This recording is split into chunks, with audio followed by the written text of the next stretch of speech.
ไปเลิกขึ้นทางมุงพีนได้พอเลยบ่ได้ยังเลยไปกินหน่อไม้ต้มแล้วก็มาสบายดิมาหงงานครั้งแรกได้นี่บ่เคยมาเท่าแต่เก้าก็เคยมามาแต่เก้าคือ2 ปีพันมาปีบ่ายมาหงงานแต่บ่เคยมาหงงานกับหัวหน้าแม่นนะจะก็ไปน้ำทะเลได้ก็ได้เดี๋ยวนี้มั้งอะไรยังบ่เคยมาทำกันไปน้ำยูไปแล้วนึงก็ไปน้ำเพิ่นซื้อไปแล้วนี่แล้วทางบ้านผู้ชัดหลายอยู่บ่ทุกคนคนได้กินผีนะผีหลาย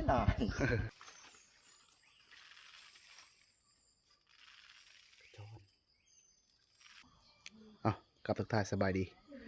พ่อแม่พี่น้องหมดสุคนยินดีต้อนรับเข้าสู่ช่องผ่านสั่งเด้อมื้อนี้ก็เดินทางหาปลาคือเก่านะมื้อนี้คือบ่มาได้มานัดกันแล้วก็ต้องมาแล้ว ไปเลิกขึ้นทางมุงพีนได้พอเลยบ่ได้ยังเลยไปกินหน่อไม้ต้มแล้วก็มาเดี๋ยวสิว่าชัดทางนั้นหลายว่าหมูป่าหลายพุ่นนะมาเขาไล่นี่หมดเลยบ่ได้ไปแล้วถึกมือเขาเอามาขึ้นไปลายเลยเชื่อฟังตองชาบ่ได้ไปนำบ่ยันบ่ได้ไปอยู่มันจับทีมไปต่างหากมีทีมบ้านเพิ่นสิไปเด้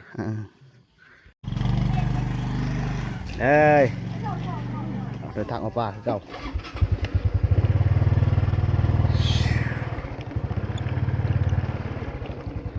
ชูบ่รถเจ้าชูแน่รถเจ้านะรถเจ้าชูแน่ป่ะ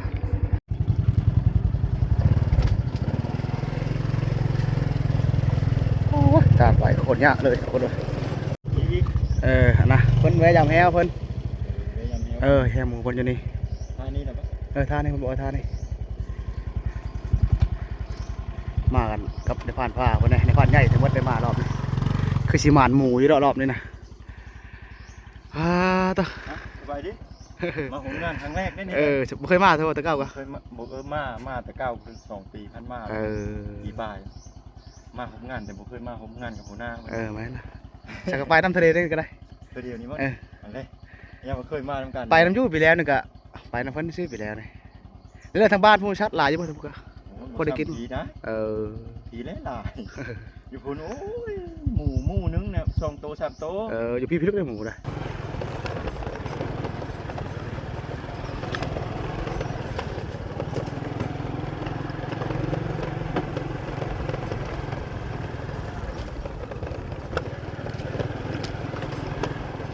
สักเหาะนะแคบดาวประจันน้อยตอนนี้ไม่ได้มานะหัวหน้าดอนเพิ่นนี่ก็ไปนำแต่ปีแล้วนี่นะหัวหน้าดอนเพิ่นนะแต่ว่าตกปีนี้ยังไม่เคยไปนะเพิ่นจักเธอได้สักกันเธอเดียวนี่แหละครับในผ่านอยู่หลังนี่นะในผ่านผ้าบ่ผู้จักซื้อเพิ่นนะยังผู้จักเพิ่นอยู่บ้านหรือยังผู้จักนี่เฮามาแววกลับนะกลับมาสุดก่อนเนี่ยมาครับเขาในผ่านปลาซิวเขาบอกว่าพอได้ไปซื้อพอได้เยี่ยมแต่ละมื้อตัวมันงามกว่าตึกกดกราฟบ้านนี่เต็มอยู่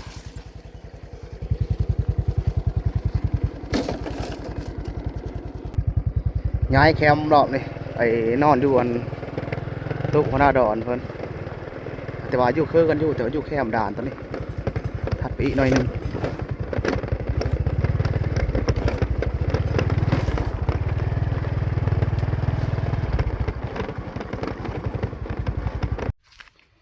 มาหอดป่านะคืมฝนคืมเพลคือจะตกเลยบ้านนี่นะพวกมุดปีมาอีกละก็ออกดงแล้วนะขันอยู่ในเฮือนนี่โอ้ยแดดแม่งมาหอดป่าแล้วคืมฝนคืมพ้ามาโลดลงมาตักน้ำตักในก่อนมาเลย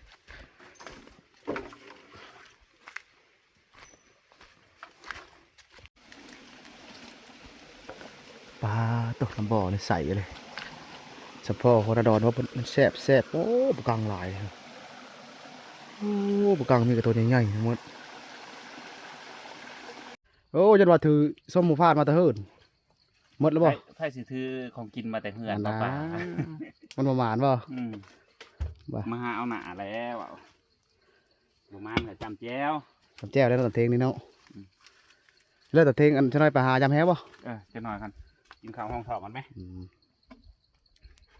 สักมาหอดบอดแคมป์หัวหน้าดอนเพิ่นนี่มันน่าไม่ได้มาแต่หึงนะ2 คืนนี่มีมดนี่นะเก็บซีมือหัวหน้าดอนเพิ่นนั้นทำมาคิดแล้วมื้อนี้ดาบกระหอกบาด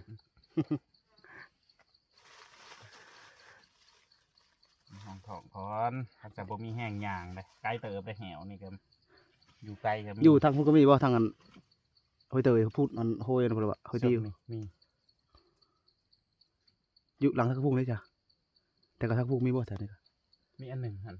เออโอ้ยถือแล้วจ้ะดังได้ถือ ถือบ่ หมูยน้องพี่เลาะมันลึกแต่ได้หลายแต่ได้ ขันออกแต่น้องพี่ออกมาหันนะมันเคยเที่ยวหมองใส่ดังนะ น้องพี่ร้องง่ายพี่ได้สนะ สักก็ฮอดโอ้ยอันหัวหน้าดอนบนตำแจ่วอยู่กินส้มอะไรแจ่วกะส้มกับส้มแซ่บๆแล้วบนตำนะ ติสมหักว่าแซ่บ สมไม่รีบ่แซ่บแต่ว่า มาฮอดกับหมาแจ่วโลดพระปลาข้าวปลาน้ำได้ผักเอาหาลัดแรงเอาหาลัดแรงก็บ้านนี่ไปกลางหมู่แต่ว่าเขาคนละดอนเพิ่นออกไปเลยเพิ่นออกไปจำแหวเพิ่นทางนะทางห้วยเตย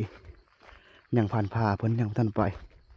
เพิ่นว่าเนื้อยังบ่ทันออกหากินนะเพิ่นว่าตอนนี้11 โมงนะเนื้อก็คือสินอนแล้วออกหายากระลับไว้อันนี้ก็ยากระลับมันต้องโกมากระบอกก่อนพอได้เยี่ยมมื้อเช้าเนาะ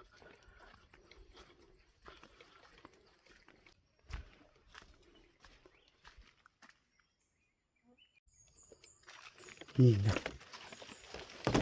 จักกะเหาะจักกะไน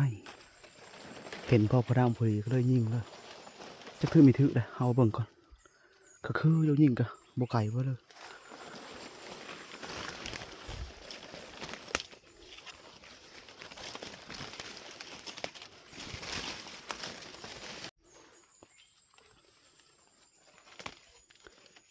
กระจอน ขึ้นว่ากระไนกระจอนถือจะเจอเด็กกระจอนนี่เอาตาครับกระจอนกระแต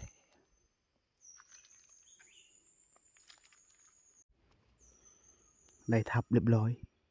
กระแตนะกระแตที่เจาะเมื่อกี้นะจักถือไม่ถือเลยมันอยู่ในขอนไม้ตัวนั้นแหละนิ่งกันนี่นะไปเบิ่งก่อน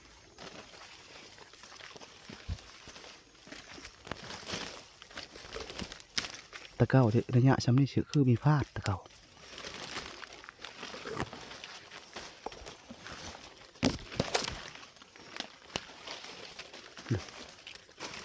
ขนมันขาวเปื้อแถวขอนนะ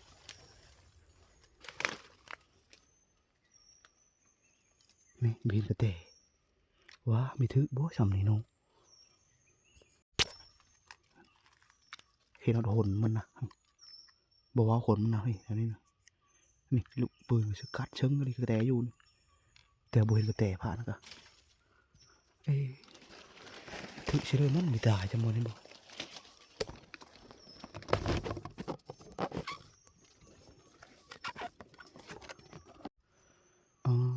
บ่ตายซ้ำกระแตกะ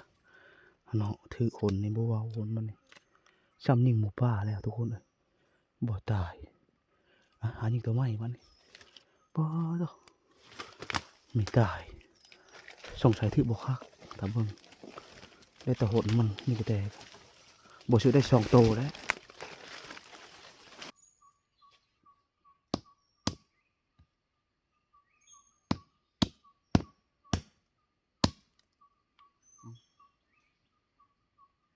ตัดมากระบอกเสือกระลับก่อนที่เสือกระลับไปนำทาง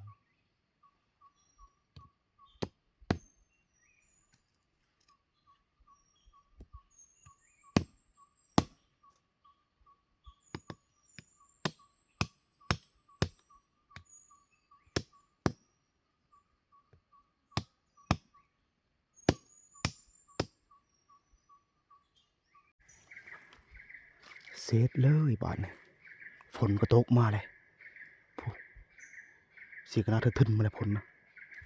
เสร็จบ้านบ่มีตุมีเพลอยู่เลย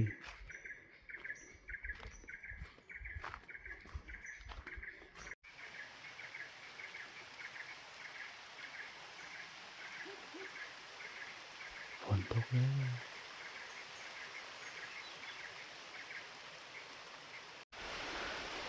ยังไม่ทันได้เซิร์นกับพอด่างอยู่ ฝนตกห้ามข้างป่าเลยบ้านนี้โอ้ยฝนนี่ก็ฝนตกห้ามแล้ว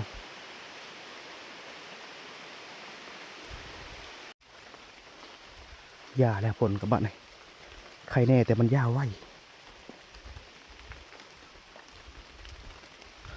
บนทะเลครับของดงช่างฝนตกยัดเสือนี่ห้อยมุงไม่ไหม้เลยทุกคนเลยป้าตกนี่ขันฝนมาตกห้ามเนี่ยได้ยิงรถมานี่นะไม่ไหม้อยู่นี่มันไปเมื่อกี้โดนมูนะป้าเสียงประดังกระดังบักดังทุกคนเลยโอ้ยฝนก็พ่อฝนโอ้ยหมูลูกมันน้อยเลยตัวนี้นี่ห้อยมันเลยห้อยลูกมันนะไม่น้อยอยู่โอ้ตัวไต่ทางมาไปเลยนี่ไม่ไหม้เลยปลาตัวมืดผลนะพวกกำปีมันจะรอดบ่รอดดอกอันนี้น่ะสิย่างความเซ่ไปเสือกับพระนะพระเซ่พระนะ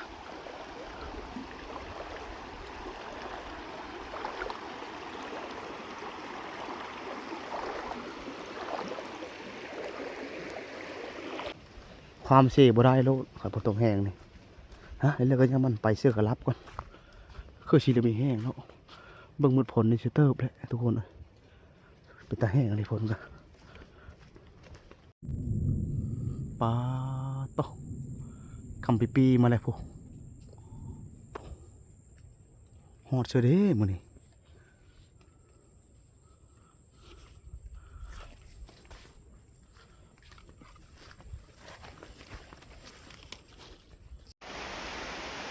ฝนก็มาอีกแล้ว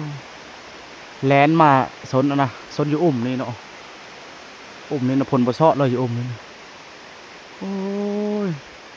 นำเสียหลายกับมือบ่ได้โลดตอนแรกใช่ไหมนี่โอ้ฝนทั้งลมทั้งฝนมาแล้ว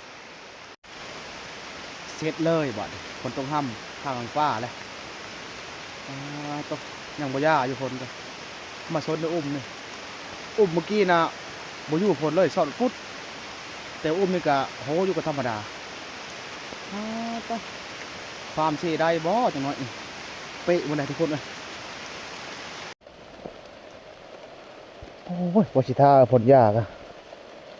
บริยางง่ายๆผลยังตกอยู่แข่งผลไปเลยบ้านนี่แข่งผลไปหาเชือกกับก่อนต้องนำจะดูอ่างทางแถวนี้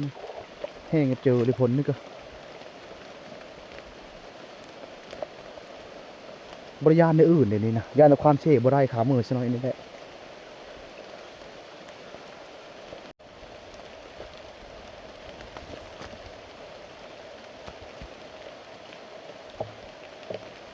แข่งผลเสื้อกระลับเลยบ้านยังบริยางง่ายผล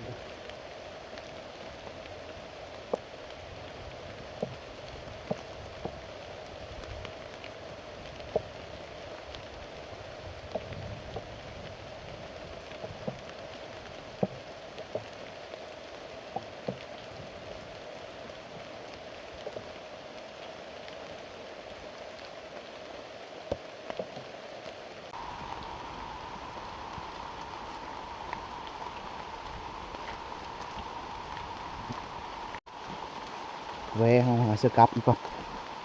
เสื้อตามสลามตามคอนแล้ว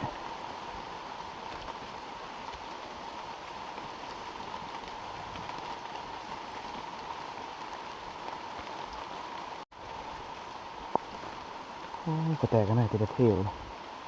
เสื้อนี่แหละหาเสื้อตามพงคือนี่แหละสักเสื้อแล้วสองดาวเสียงประดังก็หึ่นนี่ไปลึกเลยได้มารอบนี่ฝนตรงห่ำเลย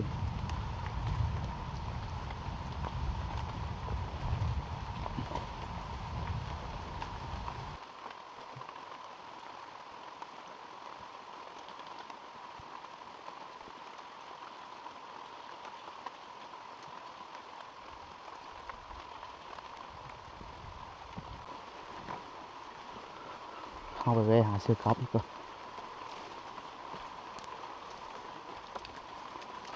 คือสีเศร้าและผลกับบ้าน พี่ลูกโอ้ยฝนกระตกอะไรเนาะ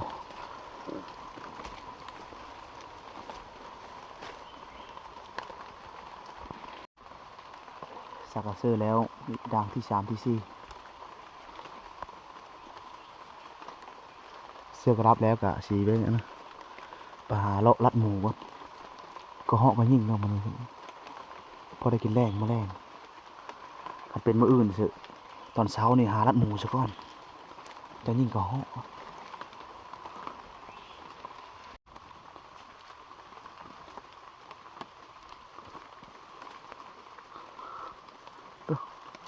แปลนเลยดงมีแต่ทางควายทั้งหมดเสื้อกราบอีกครับเสื้อดึงเงาบกนั่นแหละตะเก้าแถวนี้นะก็เหาะกินมะตองเจนั่นหลายเท่าไรตะเก้าตอนนี้นะมันโหยแล้วมะตองเจนะครับโชงแต่เดินเก้าเดินซิป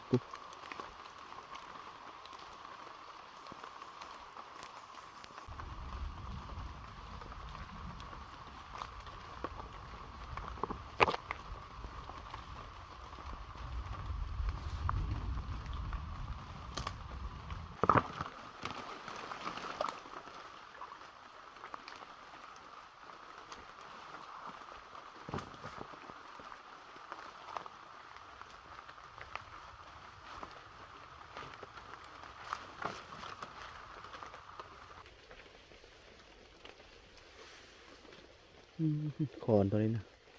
เอาโก่งมาเชื่อได้แต่ละทึกแต่ก็ได้คอนความห้องตัวนี้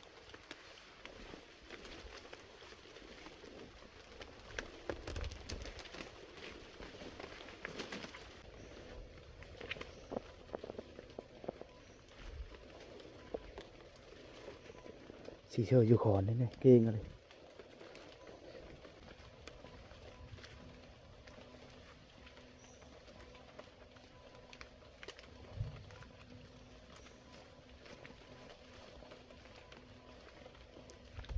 แหวะเบิ่งอันกุกกระบอกกุกนี้ก่อนยังมีหมูกินนะพอดีแดดฝนตกก็มันลุก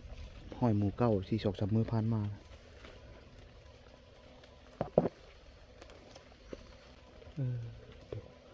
ดกเลยมากระบอกกุกนี่ก็แต่ว่าหมูนี้ยังบ่ทันมากินจะเธออยู่ดกเลยมากระบอกกุกนี่ก็เหาะก็น่าอย่างได้กินก็ส่วนหลายแต่ว่ากุกนี่นะหมูยังบ่ทันมากินจักเถอะ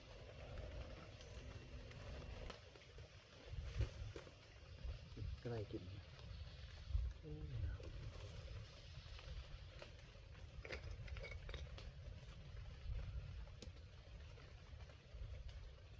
เสือกลับไปก่อน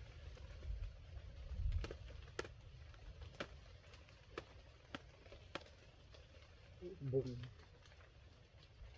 ต้องจับ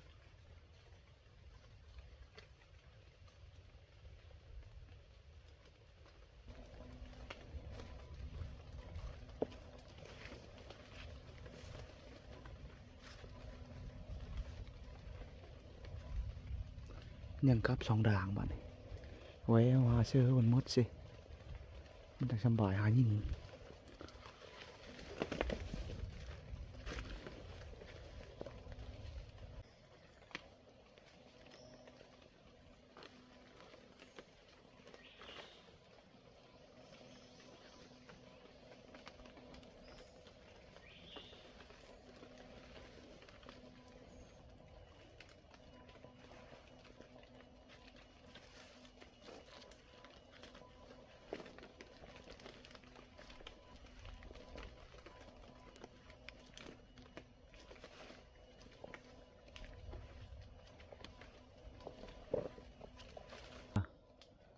คือสิละยังบ่ทันเอาแต่อุ้มเนาะซ้ำนี่นะผลจากกระตกยาเมื่อกี้มันยังอยู่แต่อุ้มทุกคนมันทันเอาหากิน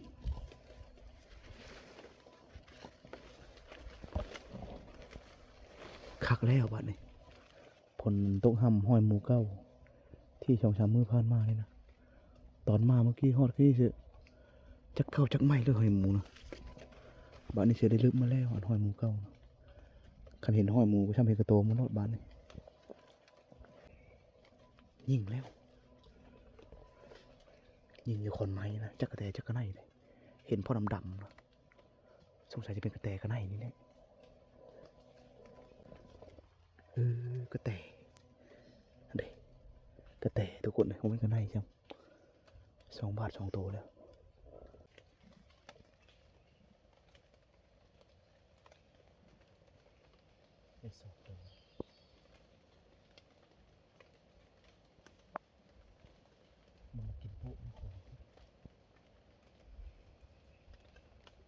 ว้าวชีเฮาดงเลาะยิงกระหอกก็หาลัดหมูก็คำปีมาอีกแล้วนะกูมืดผลนะโอ้กูกุกมาเลยหายิงเลาะทางนี่แหละก็เลาะมือเลยคันนี้อยู่เหิงวัดยันความเสียบ่ได้นะโอ้ยผลนี่ก็ตกตลอดตกมาแล้วเป็นเลยตกบาดเดียวรถแห้งๆเลยคำปีมาอีกเลยกลับบ้านก่อนบัดนี่อันคณะพลก็ไล่หลังมันหึ่นมาอยู่จักฮอดบ่ฮอดบ้านก็พลทำคนอีกบ่จัก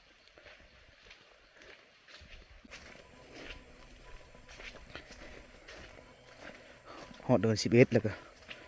ผลก็ยังลิ่นมาอยู่ลึกจะได้ผลที่เท่าพีนะยานความเซ่บ่ได้กับปะนะเมื่อเบิกน้ำเซ่ก่อนขันปลามันตกอีก5นึงนี่ยันความเซ่บ่ได้ยันน้ำลายนะ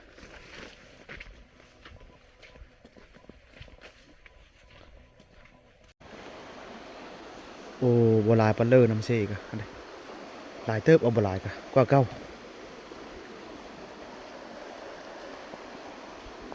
ผลก็ยังตกอยู่ตอนนี้ก็ยังไฟลงอยู่ผลก็พวกมืดปีท้องฟ้าก็โอ้รีดจัง3 มือคุณบ่ผลรอบนี้บ่สักมาฮอดบอลไม่จึงเล็งเลยผ่านพากับหัวหน้าดอนไปหายิงแล้วบ่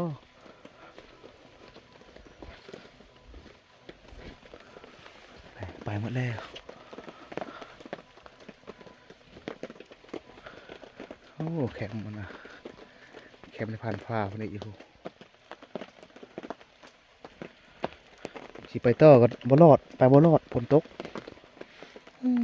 ฝนก็เป็นยาเป็นเศร้าทุกคน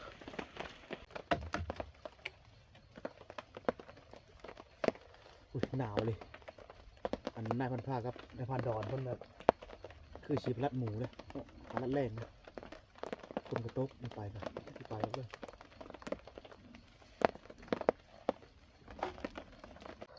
ไปหายิงตัวแรงมาได้2 ตัวกระจอนตัวนึงกระแตตัวนึงโอ้จิบว่าจิไปต่อกับฝนตกไปเลยฝนก็ชักยากก็นี่เปะมันเลยเครื่องของเหลือก็เปะมันต้องเต้นในผ่านผ้าในคักอะไรอันข้างฝนนั้นพยางในผ่านผ้าในคักอะไรโอ้ฝนก็ฝนผ่านผ้าฝนนอนเข้าก่อนเย็นพอกินเขาเย็นก็มีอยู่แต่ว่ามันบ่หลาย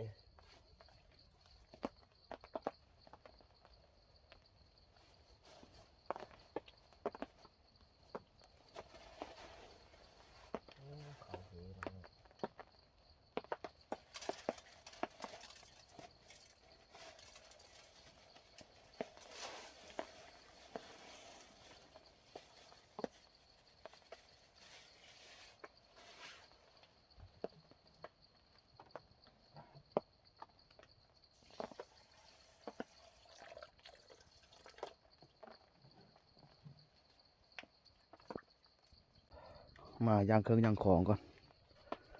คือมันแห้งเลยสิไปหาลัดแรงต่อไปหาโกกระบุกพอเลยโกกระบุกทางหนองพิเลาะนะไปอันนั้นก็ไปเจาะบุงหมูกินมากระบุกใช่ไหมนี่ขาเครื่องแห้งก่อน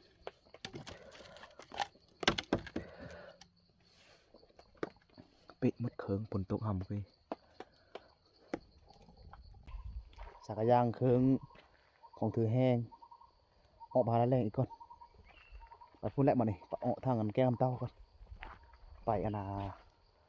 กูกระบกอยู่หนองพิโลนะมารอบก่อนนี่ในพาไปชีบนทับดูกูกระบกตรงนั้นแหละสีไปรัดหมูก่อน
สมออยู่ทุกคนเลย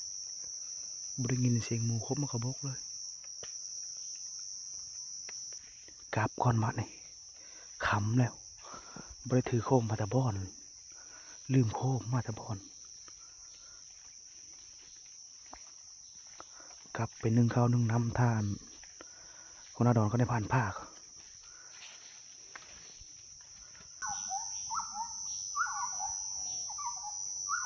มันมืดเลยจะจอบนิ่งก็นกหามานอนนะ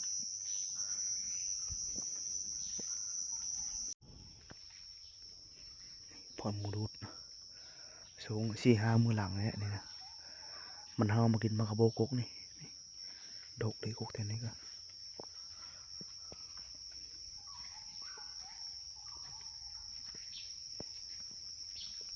ยิงก็เหาะมันก็ดีนะไม่ถือช่ำจะเป็นนั่นเลยก็บริไก่ไปเลยยิงกัน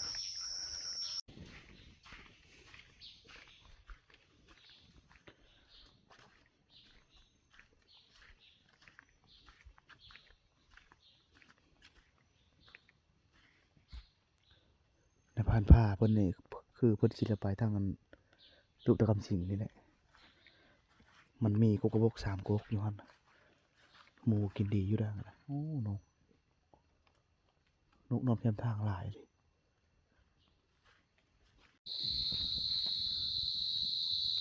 โอ้ยังไม่รู้มาจากคนเลย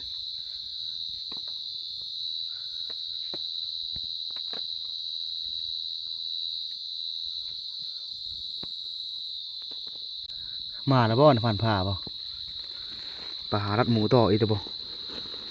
เดินเฮวบ่เลยเฮวคนดอนพ้นมาแล้วเพิ่นเอามาคิดนี่มานะมาเมื่อกี้ยังบ่เห็นมาหุ่งก็มาคิดนี่เพิ่นปลายิงรัดต่อยแล้วนึ่งข้าวนึ่งน้ำก่อนบ้าน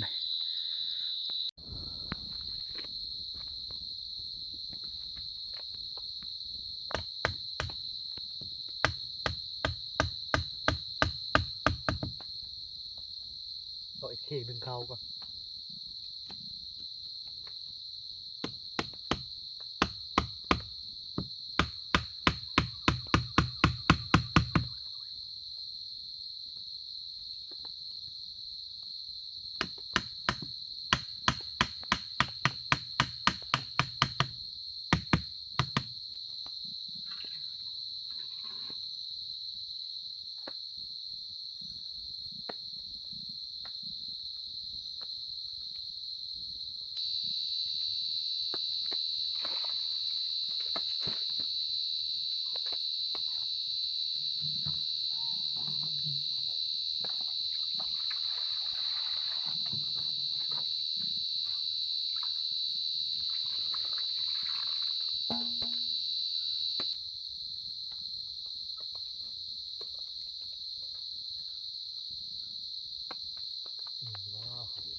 ตัว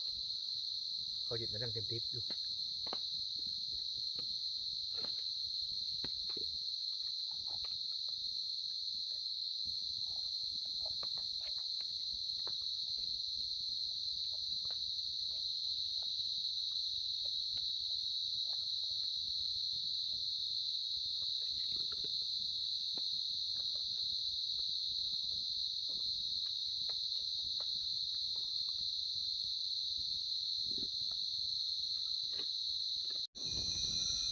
สักอายเข้าก็ว้าตัวนึงเข้าเต็มโหดเลยหมด3 คนใส่ข้าวก่อนมาเลยข้าวสุกเลย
จีนงจีกระแตท่าก็บ่เนี่ย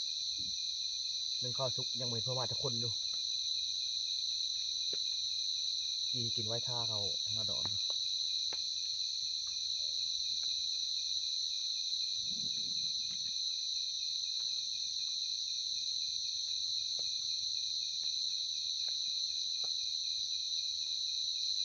นี่ก็เหาะต้นแรกก็ไม่ได้ครับอย่าให้เลย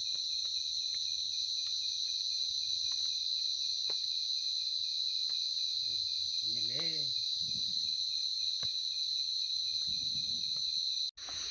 ไหนเลยทบไปเลย เมื่อยไป เมื่อยไปบ่พอยังมื้อนี้นะ เรือแฮเลยใส่หมูมันมาคือเลยวะ บ่เห็นห้อยเลยหรือว่าเป็นน้ำฝนห่ำหมดได้เห็นห้อยตัวหนึงอยู่ไกลแหวนะ เขาคิดว่าเจ้ามานำมาพันผ้าไปนำหมูเห็นไหมหมูไหมแล้ววะเดี๋ยวมาเป็นพันผ้าละ พอห้อยหมูเถอะนำผู้เดียวแล้วมันจะสบาย เนาะฝนตกแล้วมันลึกห้อยเก่าเลยเห็นมันนี่ชอบเพลงกระโตมาแล้วเนาะอ่ะอุดเช้ายังไปเลาะทางน่ะ เห็นอะไรกินสังหอง ไปแล้ว ปิ่งกับตำมะฮุงเนาะ มาหุง โอ้คักใช่ได้ โอ้เริ่มมันเลยกระแตกระไหนนี่เนาะ โยนแนวมาแล้วเอาทะโพนมันออก กีดเอาหมดป่ะ ปิ่งเพราะแล้วมันหนาๆออกเองปิ่งมันนั่นแหละทางเกือบเป็นงัวโอ้คัก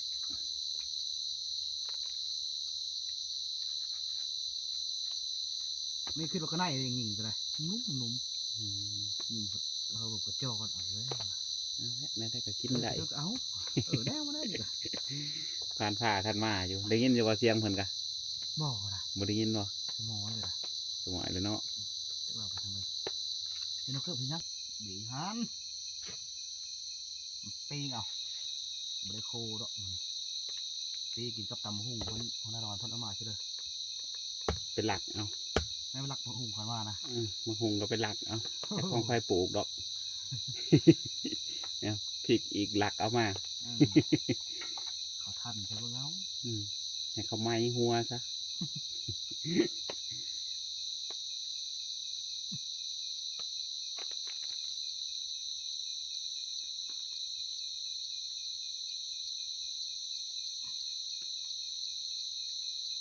ดีแต่ปีกหนึ่งเนาะ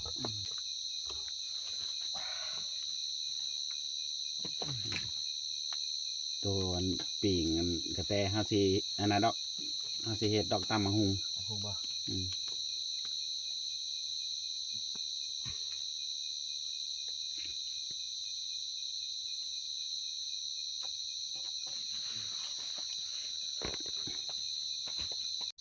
ตำมะฮุงส่วนทางทองกินก่อน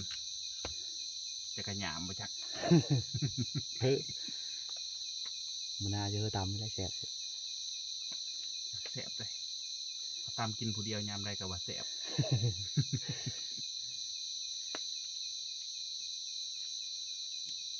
ก็เลือดแต่หน่วยหน่อยเดี๋ยวนี้ ปุจะปุอีเชิง ฝากกันอะไรตัวกันยางกายมาหันเห็นอยู่ห้อยตัว มาบุมาเปะอีกมุ้งอยู่ใช่คนที่ปุบ่ ถั่วมีถั่วมันทันได้เป็นหมาก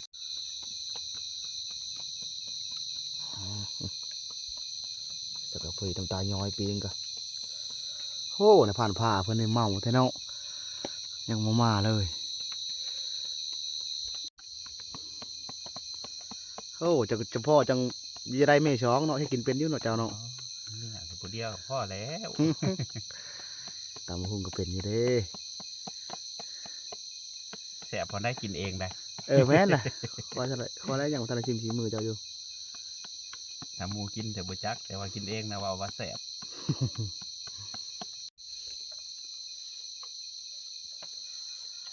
ตับมัดหน่อยหนึ่งเนาะต้อง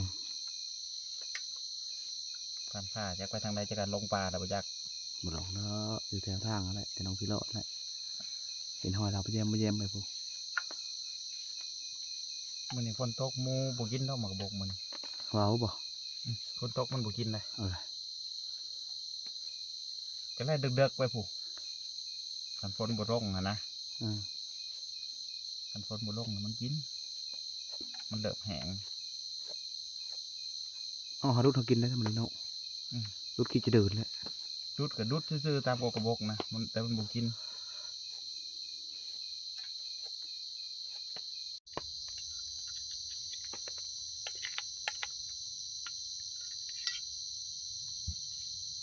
หอมเลย หอมบ่ แซ่บอยู่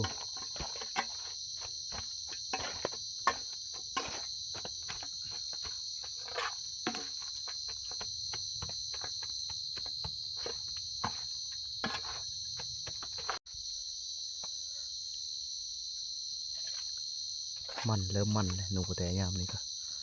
นี่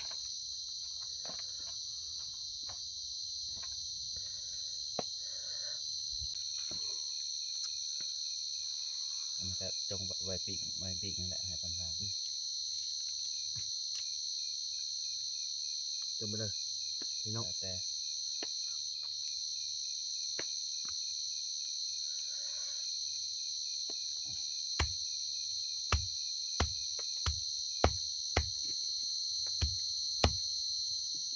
ผ่าจักไปทั้งเลยจักมายามเลย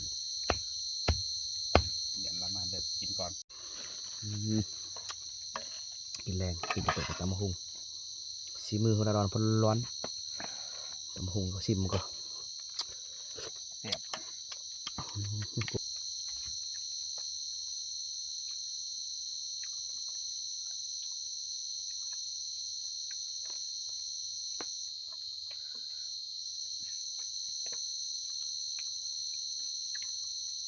บริกินกระแตเดี๋ยวโดนแสบไปเลย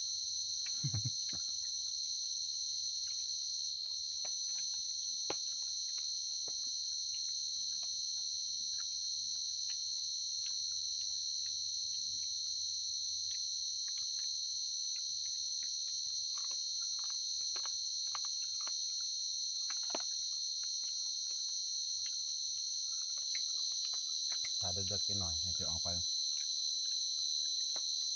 คอยแจ้งบ่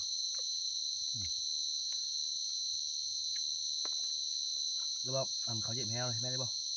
ด้วยตัวนะ หมูมัน โมแม่เนาะแฮวเพื่อนได้เนาะ เนี่ยพันทั้งซ้าหัวเตยฝากนะกองมันย่าง แค่คนย่างนะ ไม่ทันทั้งซ้ามีคนเหยียบบ่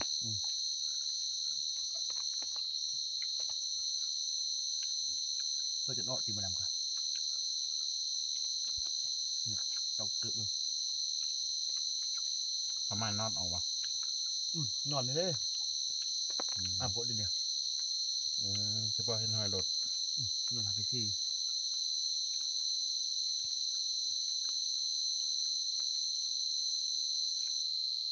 ถูกไปกับพอจิดุงนะบ่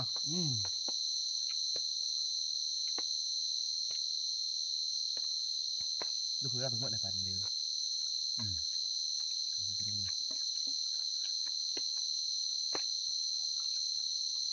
บ้าแซ่บเลย ใช่บ่